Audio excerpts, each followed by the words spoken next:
In this video, I'm going to be sharing short clips from my exclusive behind-the-scenes video series that I have on my website for my community that have honestly never been shown here on YouTube before.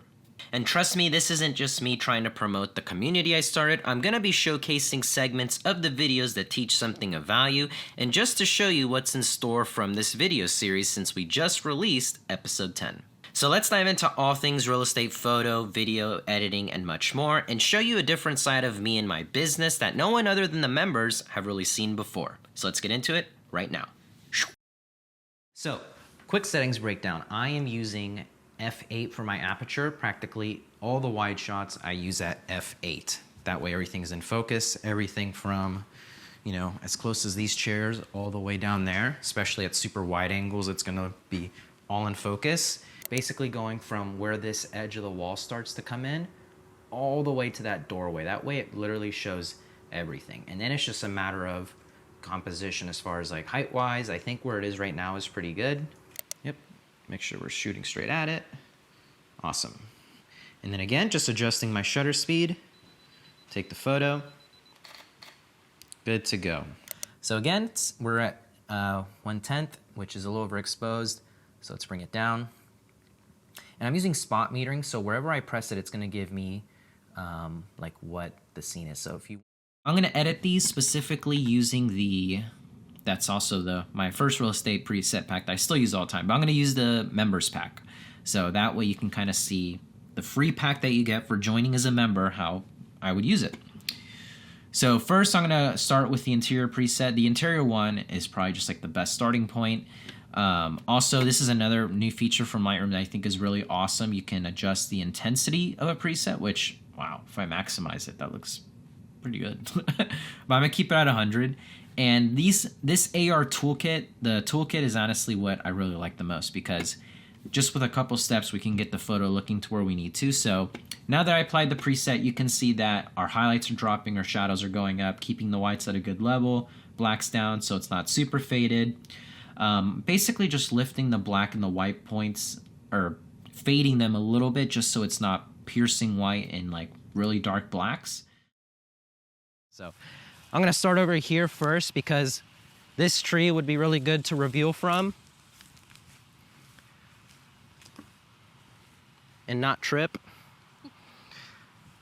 So I'm hiding the home right now first, and I'm just gonna reveal it with the tree as the kind of the foreground and showcase the home like that.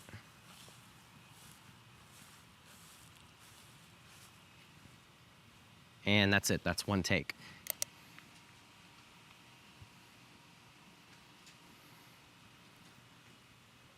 So going really slowly. The beauty of 4K 60 is you can control the speed entirely in editing, but I'm obviously going slow and steady. And then bam, I'm trying to keep the chandelier in the middle. It's kind of the middle point of this room. Tons of shots, and here's a great example. I'm also gonna get a photo of the kitchen, but from a 50mm perspective. Yeah, like something like that is pretty cool. But again, just coming into the details, so the kitchen faucet is always one that I highlight, and so typically I'll backlight it so the window's in the background and find that best balance.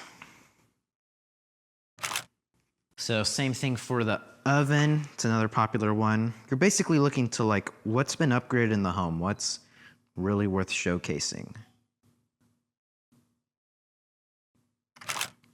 Sometimes the granite, that's another good shot to get.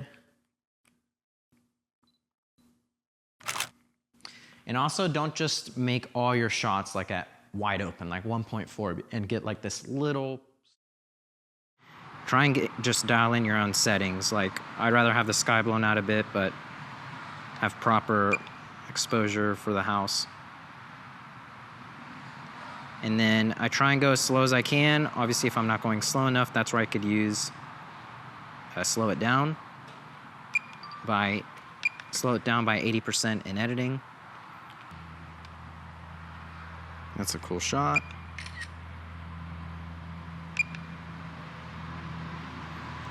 Yay, we got sunlight. Nice. Trees is foreground. Perfect.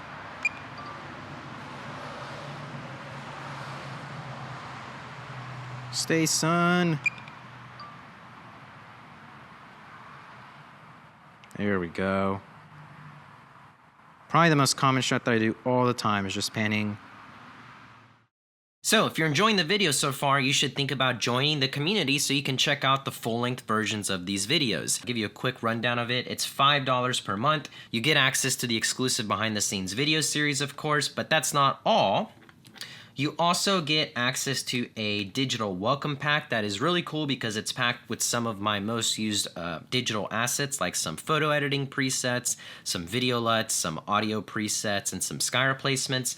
All right here just for joining. It's an extra perk that you get, which is really handy because I use them constantly in my business, so just figured I'd share them with you for joining the community. And lastly, you get access to a private Discord community, which has over 125 members and growing every day. It's so cool because we have so many channels dedicated to different parts of the business, like gear talk, client acquisition, platforms and systems, photo editing, video editing, digital assets, feedback on your work, and so much more. So it's definitely my favorite perk.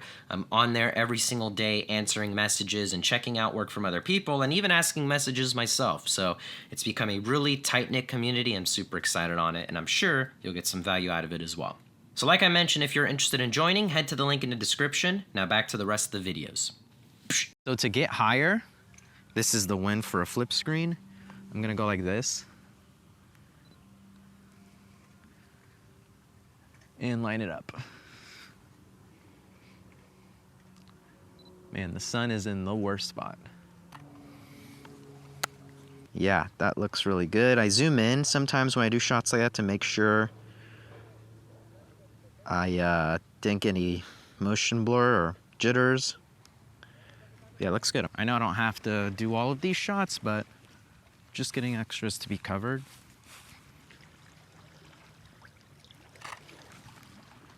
Okay. I think I overdid it a bit, but that one shot over there was definitely the hero shot. For sure, it's gonna look really good.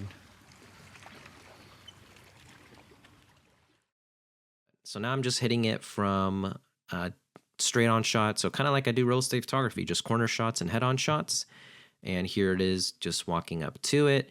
Again, you can see those sunspots. So I did have to stabilize these clips, so I have the stabilization, and then I slowed it down from 4K 60 down to 4K 24. Like I converted it from 40% speed, and then I sped it back up a little bit after I stabilized it, so it's not super slow. But as you can see, I'm always revealing a room, just kind of starting a little bit before I enter it. Here you can see such a crazy difference. I feel like I went too far in the color correcting where I just made it too white wallish, but you can tell from the BTS camera, like this is the Insta360 X3, another thing that I need to make some content on that Insta360 sent me. Saying for this on-camera part, start rolling through it.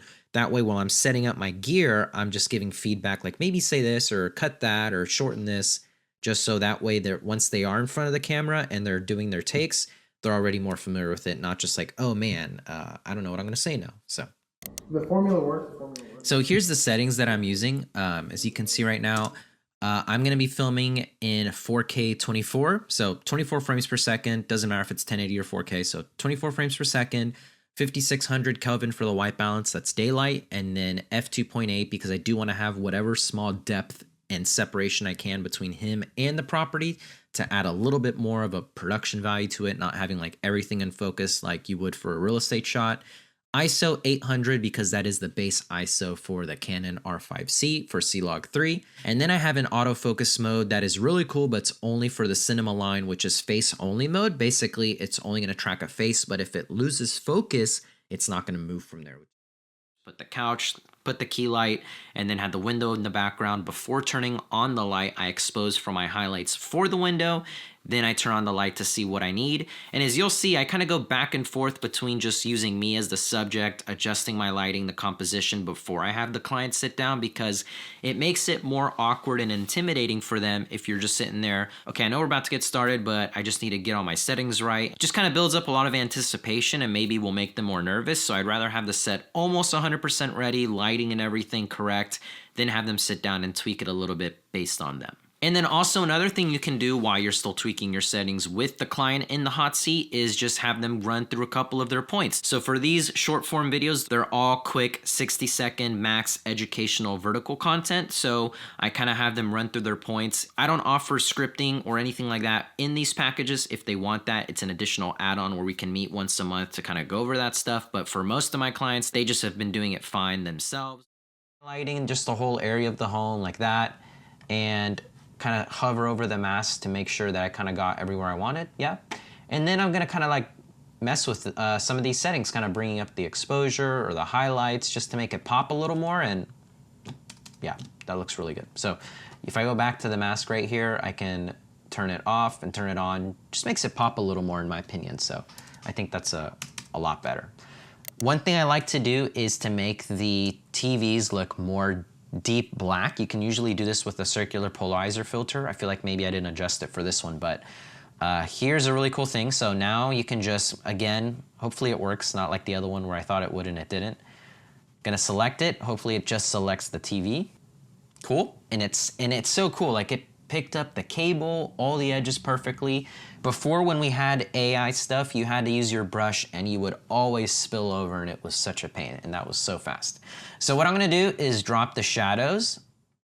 So that's pretty much it. That's a wrap on this video. Since we completed episode 10, which kind of concludes this series that I started for the members, I really wanted to make a video highlighting all of it just so you could really see everything that's packed in there. That doesn't mean I'm going to stop producing videos here on the channel or in the community. It just means that I want to now produce a different series, completely different, that I don't have figured out yet, on the community, along with the videos that you see here on YouTube, of course. But yeah, if you want to watch the full-length versions of those videos that are basically dedicated little short tutorial segments on specific topics, you'll definitely get a lot of value out of them, especially if you're just starting out or even seasoned in your real estate journey.